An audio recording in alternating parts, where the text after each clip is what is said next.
गई, चतुर्थ आ गई। सावन का आखिरी सोमवार हो, जो लोटा जल का लेकर जा रहे हो उसमें थोड़ा सा इत्र, अगर इत्र नहीं हो तो गुलाब की पंखड़ी, पंखड़ी नहीं हो तो कोई फूल की पत्ती, उस जल में बाबा को समर्पित इत्र हो तो ज्यादा अच्छा।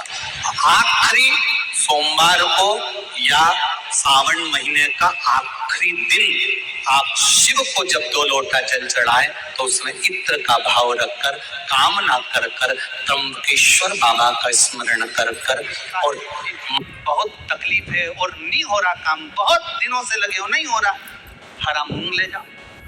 मूंग के दाने तो रहते हैं घर में, केवल 31 मूंग के दाने लेकर जाइए, 31 चावल के दाने लेकर जाइए और 31 ही बेलपत्र लेकर जाइए। जिस दिन सोमवार की अष्टमी हो, कौन से दिन? सोमवार की अष्टमी हो, उस दिन शंकर जी के मंदिर में जाओ, 3 चीज लेकर जाओ, मूंग के दाने, चावल, बेलपत्र। चावल जो 31 लेकर गए हो, अपनी कामना कर कर शंकर जी की देहली पर रख दो, चौखट पर, कहीं पर भी एकांत में उसको रख दिया। मूंग के जो दाने लेकर गए हो 31, वो नंदी के पास में, जो नंदी का पांव ऊंचा रहता है उस पांव के पास रख दीजिए। और जो 31 बेलपत्र लेकर गए हो, वो 31 बेलपत्र अशोक सुंदरी वाली जो जगह है, आपको पहले बताया है कथा में, अशोक सुंदरी जी का स्थान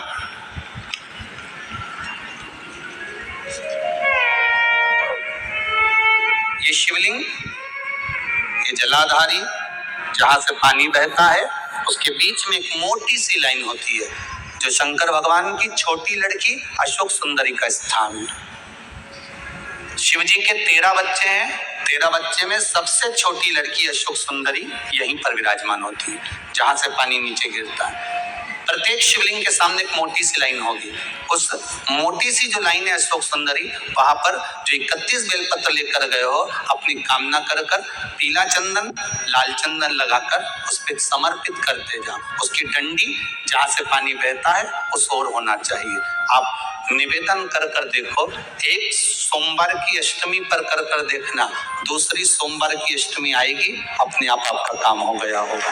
बाबा से निवेदन तो करो, क्यों भटक रहे? शिव महाभारत, आप अगर विश्वास रखे हो,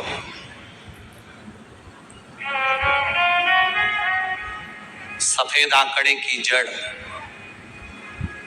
जिस नारी का संतान नहीं हो, गर्भ नहीं ठहरा हो, सफेद आंकड़े की जड़, जिस देव अधिदेव महादेव की कथा जिस तुम्बरुका जी ने श्रवण कराई है, शंकर भगवान जिनके सामने बैठकर शिव पुराण की कथा सुन रहे हैं, उन तुम्बरुका जी का नाम लेकर शिवलिंग पे से 21 बार घुमाकर मंदिर में ही कमर पर 7वें दिन रजस्वला धर्म के जो बांध लेता है और एक पीपल का पत्ता अवधूतेश्वर महादेव का नाम लेकर शंकर पर चढ़ाकर उसको गाय के दूध में उकाल कर रात्रि को दोनों पति पत्नी अगर पीकर सोते हैं, 3 महीने में भगवान भोलेनाथ उसकी गोद भर देते हैं। ये शिव का, शंकर देता जरूर है। माता अंजना के यहाँ स्वयं शिव महापुराण की कथा कहती है, स्वयं शास्त्र वर्णन करता है, माता अंजना माता के गर्भ से संतान नहीं हुई, 42 वर्ष की माता अंजना हो गई थी और 42 वर्ष की होने के बाद भी माता अंजना के गर्भ से संतान नहीं थी। जब संतान नहीं हुई तब बार बार निवेदन करा महाराज केसरी से, तब नहीं संतान हुई तब अपने पिता से जाकर निवेदन करा, पिताजी गौतम बाबा से निवेदन करती है माता अंजना कि मेरे गर्भ से संतान नहीं, मुझे औलाद नहीं, क्या करूं? तब गौतम बाबा ने कहा एक पार्थिव शिवलिंग का निर्माण करो, मिट्टी का शिवलिंग बनाओ, उसकी पूजन करो। और यदि संसार का कोई मनुष्य बेल दूध का प्रयोग करता है, बेल दूध से मतलब होता है बेलपत्र के ये मध्य भाग जो होता है, बेलपत्री की जो नीचे की 2 पत्तियां जो होती है, ये 2 पत्तियां जो बेलपत्री की होती है, इस बेलपत्री की दोनों पत्तियों को शिवलिंग पर जब आप रखते हैं, शिवलिंग पर रखने के बाद में आपके हाथ में जो कटोरी में दूध है, वो दूध इन दोनों पत्तियों पर, ये पितरों के भाव से, पितृ पित्राणी के भाव से, आप दोनों पत्तियों पर बेल दूध को अगर समर्पित कर रहे हैं, बेलपत्र समर्पित करने के बाद थोड़ी सी कटोरी में अगर गौमाता का दूध है और ये दोनों पत्तियों पर अगर आप पुत्र से दूध चढ़ा रहे हैं, तो संसार में ऐसा कोई व्यक्ति नहीं है जिसके ऊपर पितृदोष लग जाए, पितृदोष समाप्त होकर ही रहता।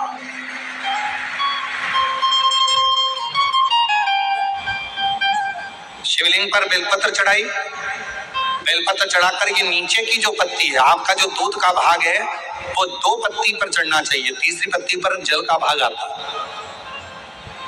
2 पत्ती पर आपका दूध का भाग रहे।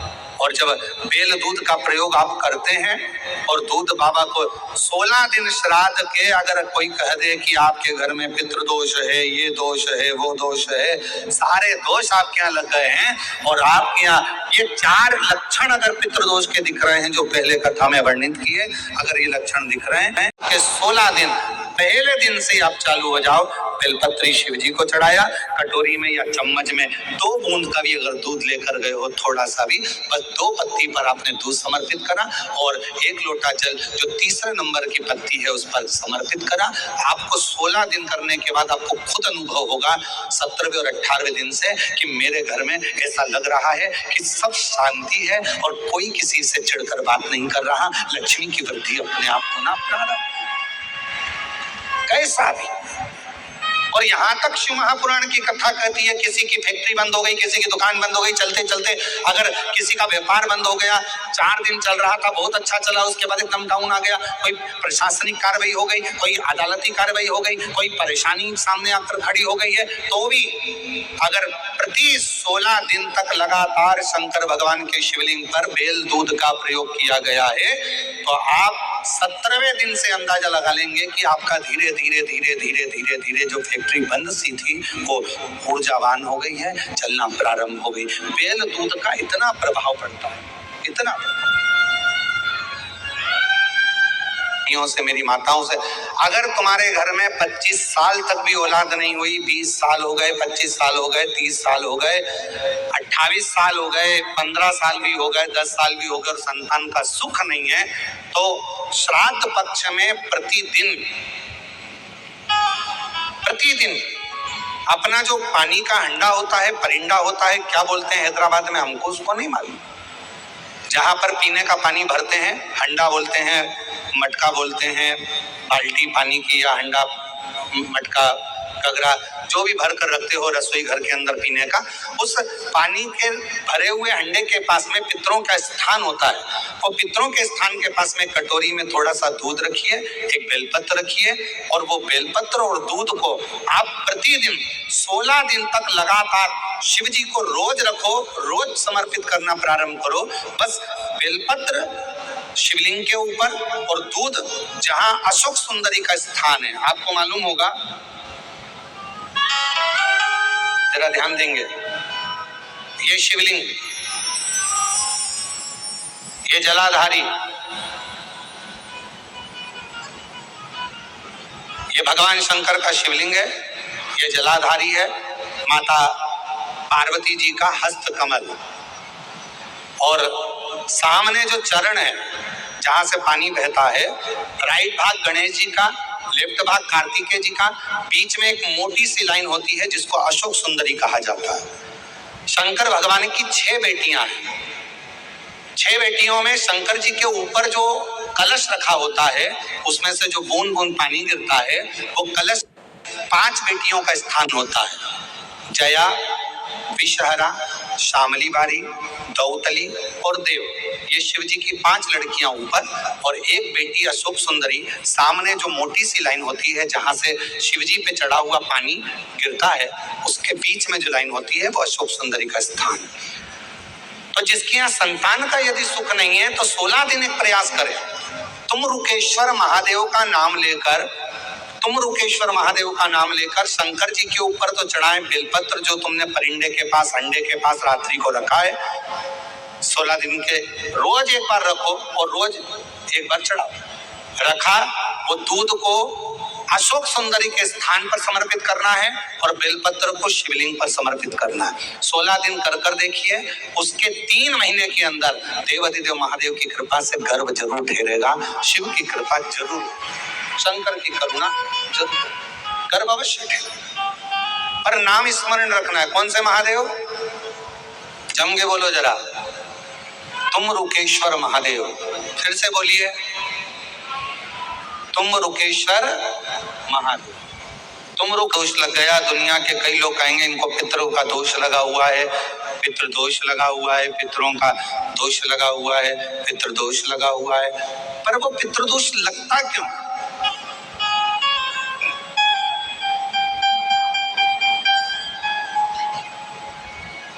पितृदोष लगने का कारण है क्या? आपने अपने गए हुए पूर्वजों के लिए तर्पण भी करा, पिंडदान भी करा, तिलांजलि भी दी, ब्राह्मण का भोजन भी कराया, सब कुछ करा जो आपसे बन सकता था, आपने सब कुछ करा, सब कुछ। फिर पितृदोष कैसे लग गया? फिर पितरों का दोष कैसे लग सकता है? तो पितरों ने तुरंत भगवान देवाधिदेव महादेव से कहा कि संसार सागर में माता पिता के रहते हुए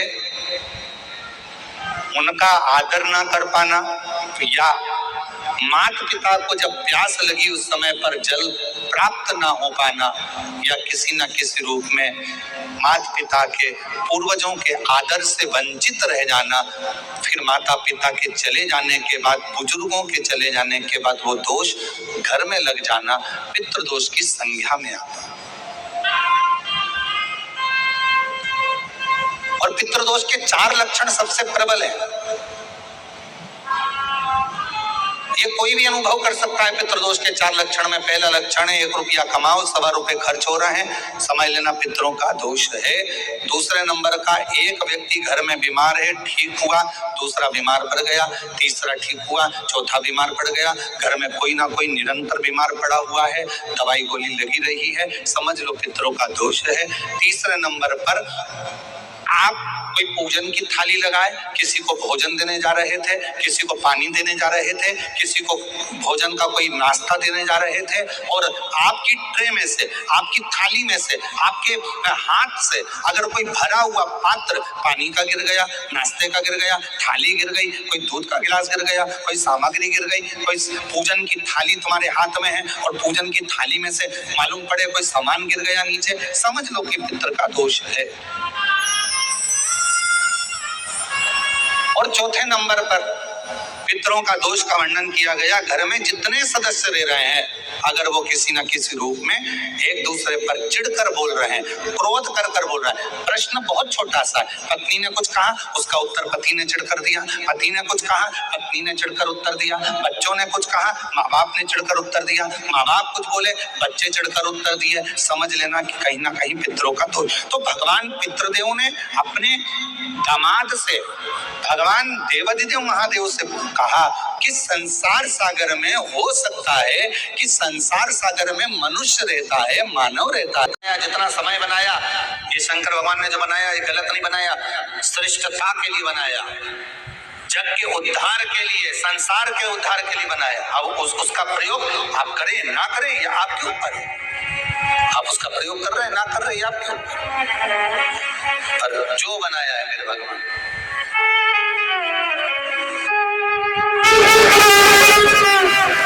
पूर्णिमा शिव महापुराण की कथा है।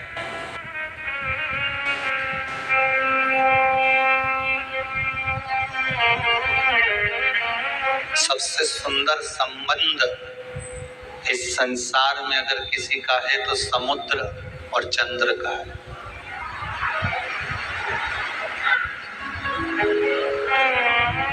दुनिया का सबसे सुंदर संबंध है चंद्र और समुद्र का।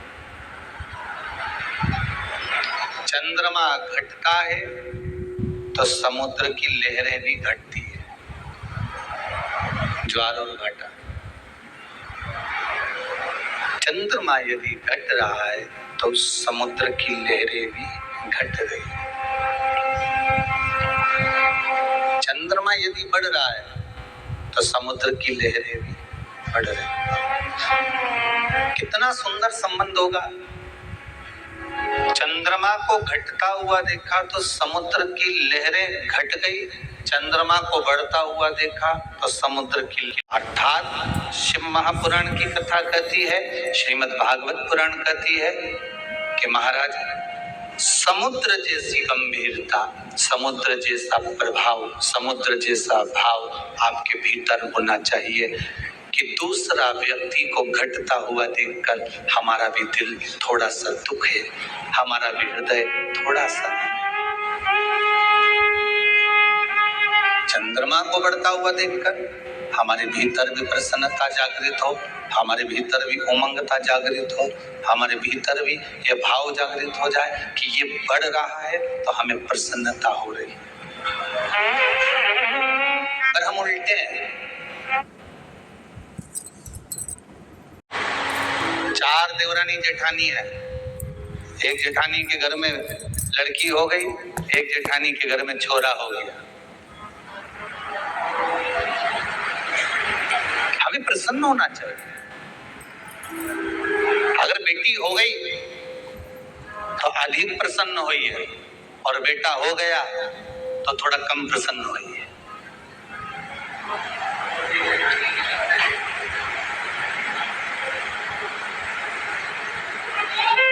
बेटी के होने पर प्रसन्नता 4 गुनी होना चाहिए, और बेटे के होने पर प्रसन्नता थोड़ी सी कम होना चाहिए। कारण बेटी 2 कुल को तारती है, बेटा 1 कुल को तारता है।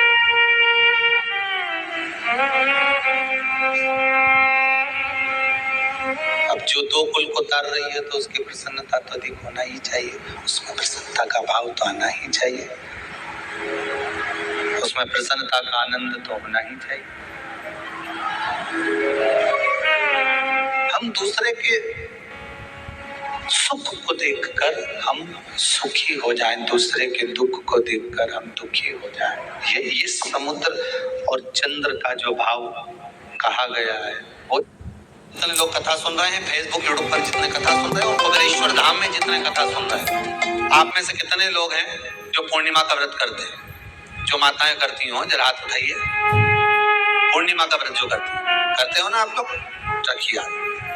अब पूर्णिमा के व्रत में आपने कई बार किताब पढ़ी होगी पूर्णिमा की, या आपने व्रत किया होगा, या पूर्णिमा का व्रत आप धारण करे होगे, तो उसमें पूजन कौन से भगवान की होती? पूर्णिमा के व्रत में किस भगवान की पूजन होती है? तो कहा पूर्णिमा के व्रत में केले के खंभ लगाकर पूर्णिमा का जो उद्यापन होता है, पूर्णिमा की जो पूजन होती है, उस पूजन में शंकर और पार्वती की पूजन की जाती है, शिव और नारायण की पूजन करी जाती है, शंकर और पार्वती का स्मरण किया जाता है। किसकी पूजन होती है? शिव पार्वती।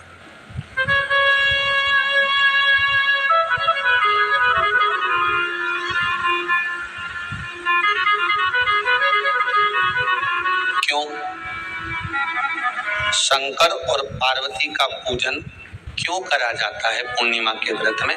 क्योंकि शिव और माता पार्वती ही केवल एक ऐसे हैं जिन्होंने अपूर्ण लक्ष्मी को भी पूर्ण बना दिया था। किसको पूर्ण बनाया है? लक्ष्मी।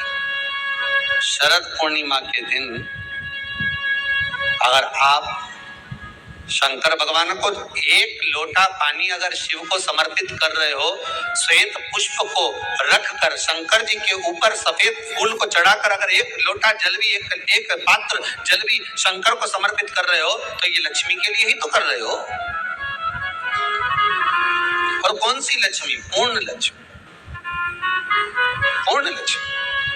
आपको पहले भी कथा में कहा, एक बार भगवान विष्णु के सामने लक्ष्मी मैया ने बहुत तेज स्वर में कह दिया था, नारायण, दुनिया के लोग आपका नाम जपते हैं, दुनिया के लोग नारायण नारायण कहते हैं, दुनिया के लोग आपका भजन करते हैं, पर सत्य मायने में कहूं ना तो मेरे बिना दुनिया के लोगों की नहीं चल सकती, मेरे बिना दुनिया नहीं चल सकती, संसार मेरे बिना नहीं चल सकता। भगवान विष्णु ने कहा, ये तो गलत है लक्ष्मी आपका कहना।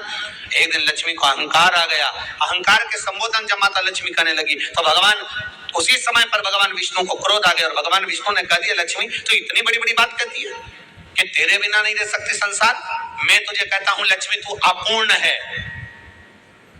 तू अपूर्ण है तो पूर्ण कब हो गई? आप मुझे अपूर्ण कर रहे हो। भगवान कहते हैं हाँ लक्ष्मी मैंने तुझे अपूर्ण कहा है। अपूर्णता का मतलब आप जानते हो ना? भगवान कहते हैं लक्ष्मी मैं सब जानता हूँ। लक्ष्मी रोती हुई माता सरस्वती के पास पहुंच गई। सरस्वती ने पूछा क्या बात है लक्ष्मी, क्यों रो रही हो? लक्ष्मी जी ने कहा क्या बताऊं सखी, मेरे पति ने आज मुझे अपूर्ण कर दिया है। तो क्यों रो रही है तू? अपूर्ण अगर कह दिया, पति ने तो कहा है ना, तो क्यों रोना? चल मेरे साथ। और सरस्वती मैया माता लक्ष्मी को लेकर सीधे पहुंच गई माता पार्वती के यहाँ।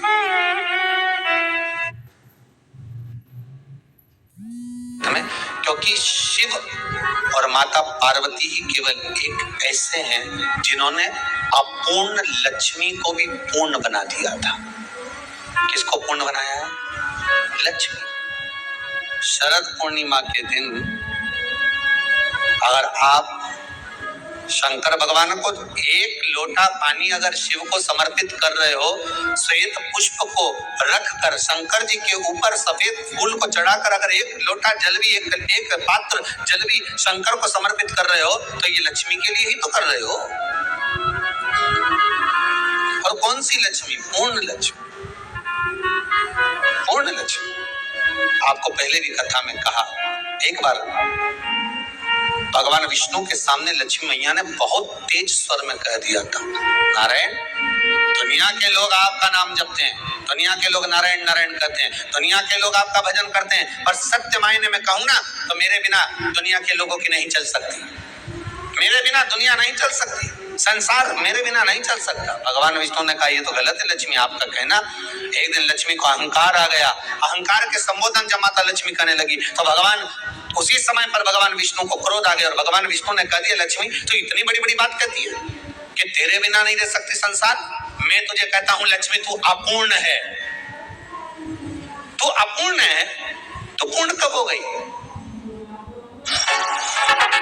तेरी पूर्णता कहां? लक्ष्मी की आंख से आंसू बहने लगे। आज आपने मुझे अपूर्ण कहा है। आपको मालूम है आप मुझे अपूर्ण कर रहे हो? आपको ये ज्ञात हो रहा है आप मुझे अपूर्ण कर रहे हो? भगवान कहते हैं हाँ लक्ष्मी मैंने तुझे अपूर्ण कहा है। अपूर्णता का मतलब आप जानते हो ना?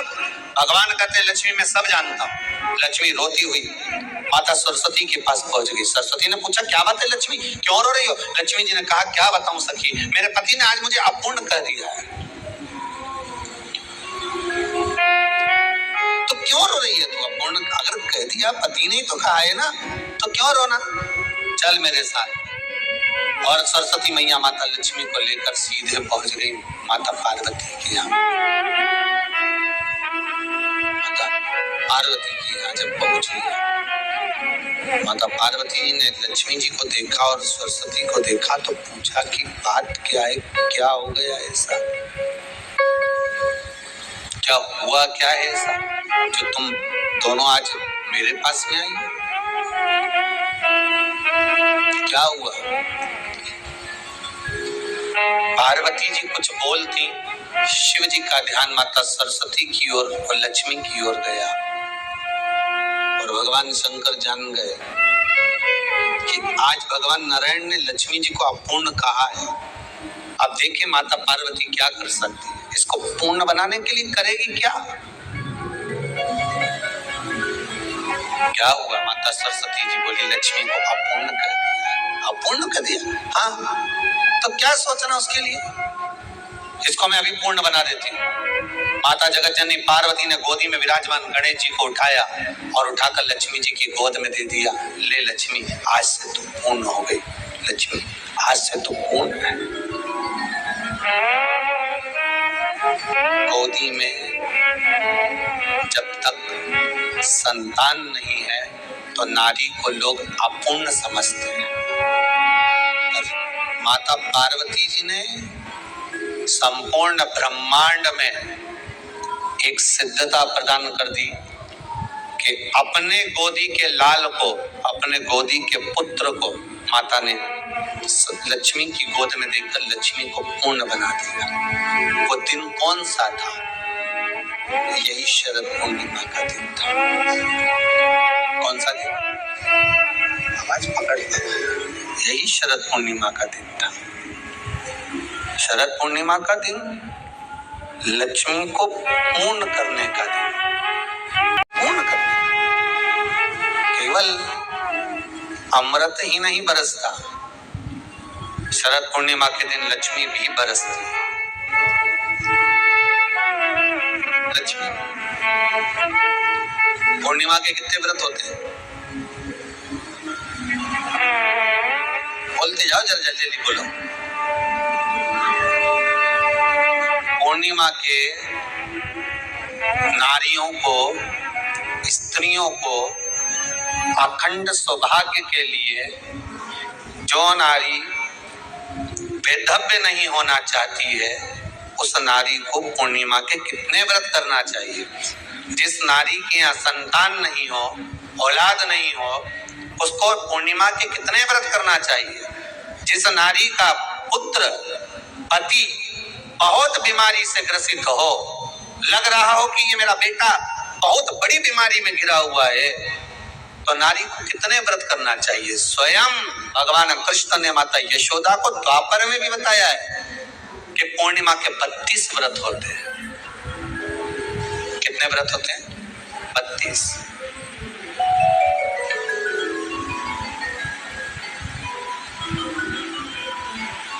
स्वयं भगवान कृष्ण यशोदा रानी को, माता यशोदा जी को भी बता रहे हैं 32 व्रत। अब आपको किसी ने बता दिया होगा कि 8 कर लो, 7 कर लो, 6 कर लो, 12 कर लो, इसलिए आपने बोला कि 12 कर लीजिए, 32 कर लीजिए। अरे यहाँ तो द्वापर की कथा भी कहती है। यशोदा जी ने एक बार भगवान कृष्ण को रोक कर कह दिया, ए कन्हैया रुको। कन्हैया बोले, बोलो माँ क्या बात है? कन्हैया जरा रुकिए, इधर आओ जरा। भगवान कृष्ण आए।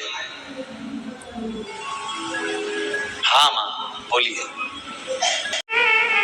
किस जगह का प्रसंग है ये?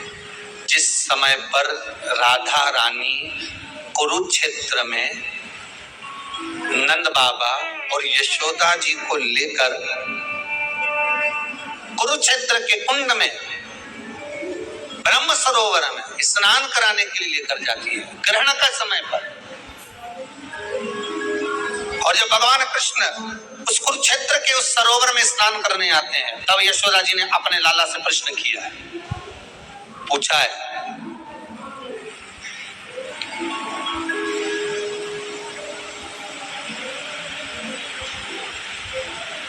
ना मरे, रोग से ग्रसित ना हो, उसका पुत्र किसी रोग में ना पड़े। संवाद लिखा है, अगर किसी माता का पुत्र मान लो किसी नशे में डूबा हुआ है, कोई नशा कर रहा है और गलत नशा है, आपको लग रहा है कि ये नशे में डूबा हुआ है, आपको लग रहा है कि ये गलत जगह पर डूब गया है, आपको लग रहा है कि मदिरापान में, मांसाहार में या अधिक गांजा आदि का जो भी नशे होते हैं, जितने भी नशे, उसमें डूब चुका है और माँ उसको समझा रही है, तो नशे में मत डूब, तो इस काम को मत कर, तो ये गलत कर्म मत कर। माँ उसको समझा कर हार गई। तो मेरा माताओं से निवेदन है, आप उसको समझाना बंद कर दो, एक काम करना प्रारंभ कर दीजिए। हमें जो शिव महापुराण के माध्यम से शास्त्र कह रहा है कि आप 32 पूर्णिमा के व्रत प्रारंभ कर। उसमें करना क्या है आपको? केवल जिस दिन व्रत रहे, रात्रि के समय पर कोई भी मीठा, कुछ भी सामग्री आप चंद्र की रोशनी में, चंद्र को अर्घ देने के बाद, पूजन करने के बाद उसको रखो, और वही सामग्री जो नशा कर रहा है उसको पूर्णिमा के दूसरे दिन उसको खिलाओ। आप धीरे धीरे खिलाना चालू करेंगे, जिस नशे में वो डूबा हुआ है उस नशे से वो छूटना प्रारंभ हो जाएगा। तो पूर्णिमा व्रत करके तो देखो, तीसरे में तुम्हें जरूरत ही नहीं, धीरे धीरे आप वो छूटना प्रारंभ हो जाएगा। स्वयं भगवान कर रहे हैं। यशोदा मैया ने कन्हैया को रोक लिया कुरुक्षेत्र के उस मैदान में,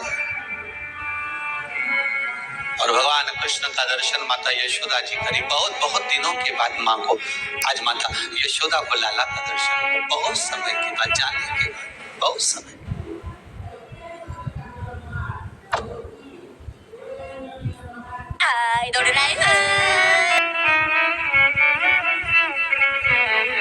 आज नयन में यशोदा जी के बड़ा बड़ा भाव था। बचपन कन्हैया का ध्यान में आ रहा था। बचपन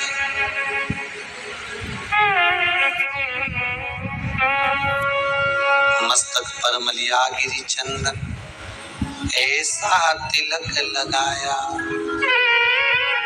मोर मुकुट कानों में कुंडल, ऐसा मुकुट सजाया। महकता रहे दरबार सांवरे।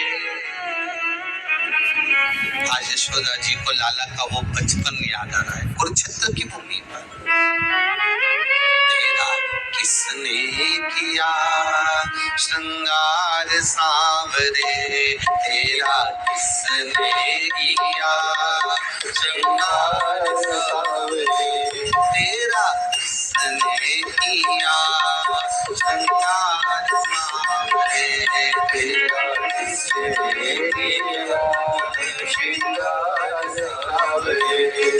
लगे दुल्हा सा दिलदार सांवरे, लगे दुल्हा सा दिलदार सांवरे, तेरा किसने किया श्रृंगार सांवरे, तेरा किसने किया श्रृंगार सांवरे। दोनों हाथों से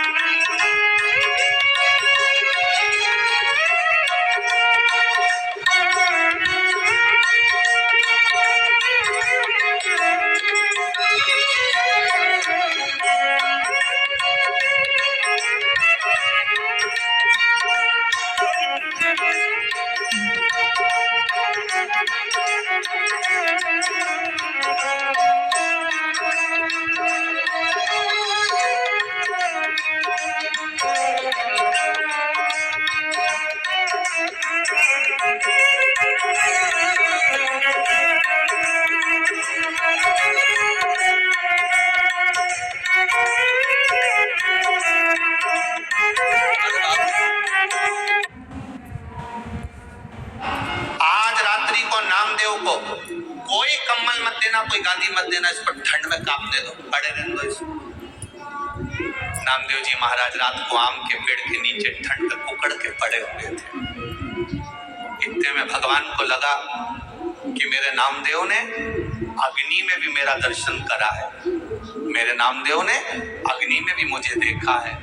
तो तुरंत वेद नारायण रात्रि को आए, नामदेव को गादी तकिया लगाकर मखमल के गादी पर तकिए पे सुलाकर चले गए और पूरे सुंदर झोपड़े का निर्माण कर दिया, सुंदर भवन का निर्माण कर दिया, बहुत सुंदर भवन का निर्माण करा।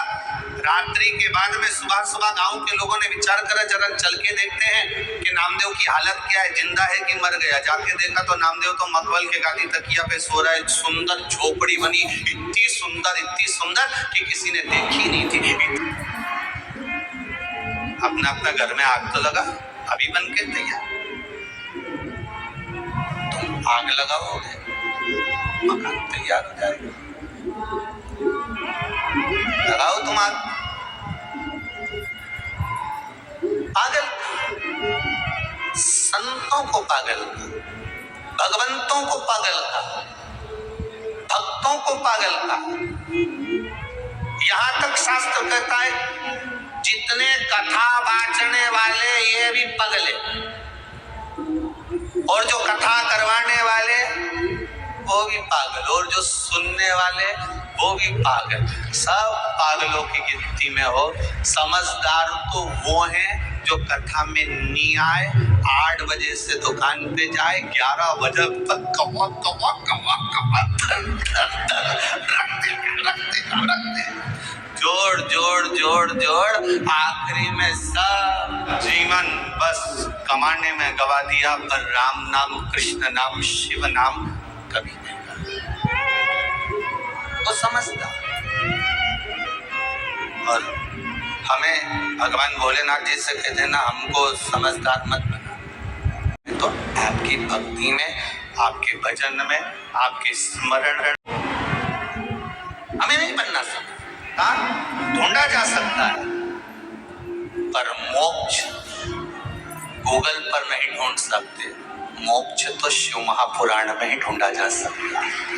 केवल ये मोक्ष शिव महापुराण में ही ढूंढा जा सकता है।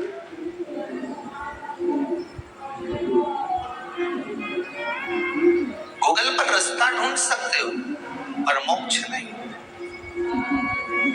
मोक्ष शिव महापुराण में ही ढूंढ सकते हो, मोक्ष शंकर की कथा में ही ढूंढ सकते हो।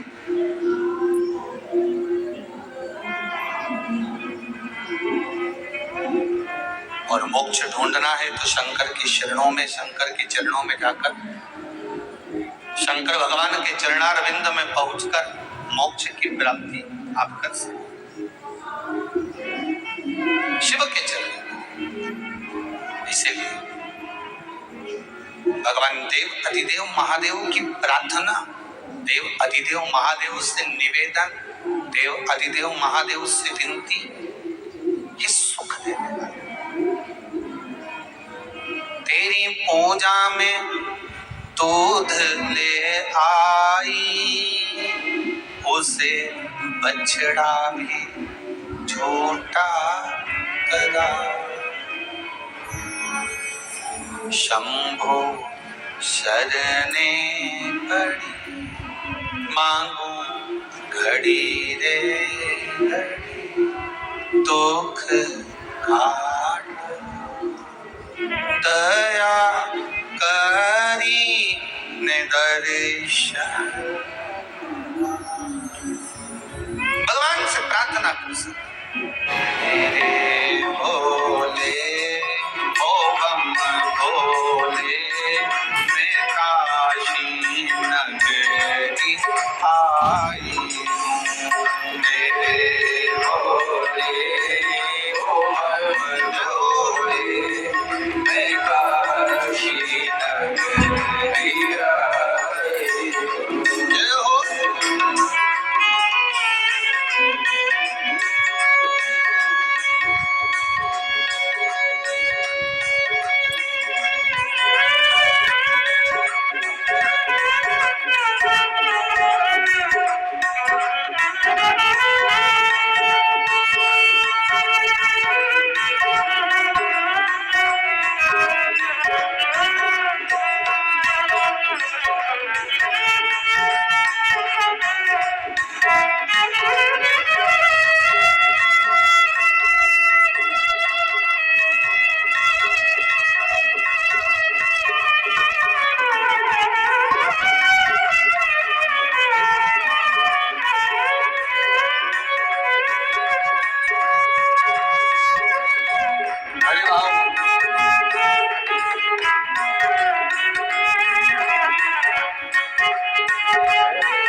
बोल बम की नारा है, बाबा एक सहारा है, बोल कमरिया बोल बम।